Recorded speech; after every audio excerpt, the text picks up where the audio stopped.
you witnessed, and as the Catholic in me, I wanted to talk to you a little bit about this. You witnessed an exorcism.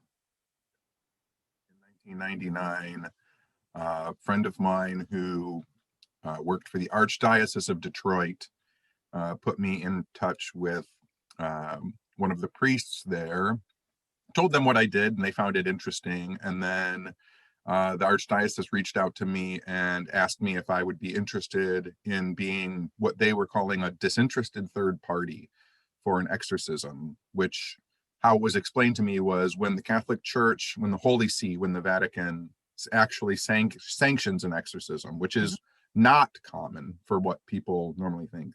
I was told at that time, this is 1999, that maybe the Holy See sanctions anywhere from about 20 to 35 exorcisms across the world every year. Yeah, worldwide.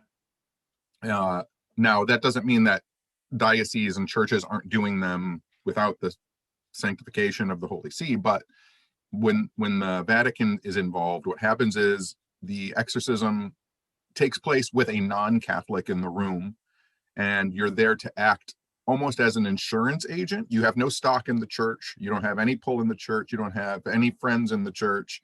And so you watch for improprieties during the exorcism, and you're a disinterested third party. Sure. So there really is something of, at least in my circle of thinking, my circular thinking, where punk rock lines up with anomalistic research, like not being so locked in. I've said it before, people telling me that I could, like, don't waste your time thinking about Bigfoot. Don't waste your time thinking about ghosts. Don't waste your time thinking about UFOs, was the same kind of mantra chant that people would give to me when they'd say, like, you have to vote this way. You have to vote that way. Yeah. You can't tell me what I have to think about, and I'm going to think about anything I want to. And so punk rock and Bigfoot and UFOs and monsters and, of course, comic books, like, it was just a way to subvert this middle class community that I grew up in, and there weren't very many of us. It was, I was born in 71. And my high school was very,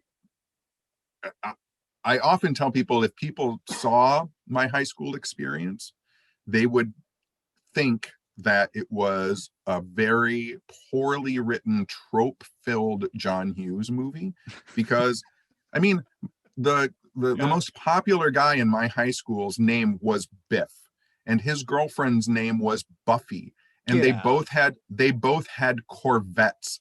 Like, it was ridiculous how much of a movie my world was at the time. And the football team paid people to beat me up, and I was stuffed into lockers, and, like, it was the 80s in the worst way possible.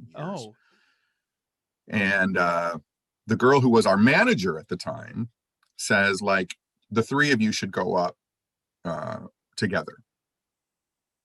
And so there's this hearkening back to 15 years ago when we were a band. Like, we're all very different people now, Yeah, sure. And of course, everybody was looking at us like, the band is back together, except Mark is dead. It's very strange, very, very fucking odd.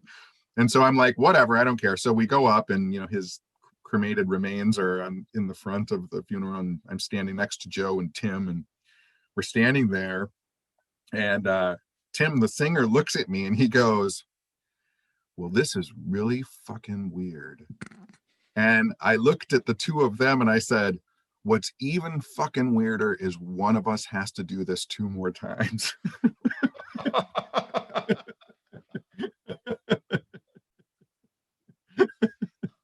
Oh, man. There's a lot of truth that's said in just, oh, my yeah, God. For sure. Oh, man, that's crazy. Like, yeah, that's the other, I've told people for years, like, one of the things that interests me the most, because we don't know how time works, is, like, take these allegedly really haunted locations that have been haunted forever. And if we had good records of when events occurred, when someone heard tapping or rapping, when someone heard voices, when someone saw strange lights, was someone in the past seeing us investigating the place? Right. Were they hearing us tap and talk? And were they seeing our equipment floating around in the air? Were they seeing the lights from our recorders and our flashlights? Are we investigating ourselves in that sense? You know, if someone in the past is seeing us investigate now, and then they write down there's a ghost in the house, and then in the future we read a book about the ghost being in their house, we go and investigate, we're locked in this closed loop. The warden and the junior warden had been murdered in that room, Hmm. and it was in the 80s. Oh, And the family still goes there every year as a memorial to them. And when I saw the first cut of the episode, uh, the prison warden is talking about that murder, and they show that room and they start throwing blood all over the walls in the episode, like there's blood splattering all over the place. And I went back to the network and I was like, what the fuck are you doing? Like, there are human beings that lost a loved one that are going to see this show, or someone they know is going to see this show, and you're showing the office they died in and splashing blood on the walls and showing like a hand falling on the floor covered in blood, and you're gonna, for a fucking ghost TV show, like, I'm not doing it. And they pulled it. You know, they had to figure out how to fill that 30 seconds with something else. But like, there's a lot of people who don't stand up for that, and they're like, yeah, fuck it, do it. Just who cares? Let's yeah. go investigate that place where someone died a year ago in a fucking horrific way. Like, that blows my mind. So television producers are your favorite people, is what you're They, saying. I am very problem. There's a reason I'm not on TV right now. I am very problematic. The last time I pitched a show, which was only about a year ago, Damn you and your conscience, Tenney. I know if someone asks me to do something weird and it's safe, I say yes. The universe comes calling, and John's like, hold my beer. Let's do it. Yeah, for sure.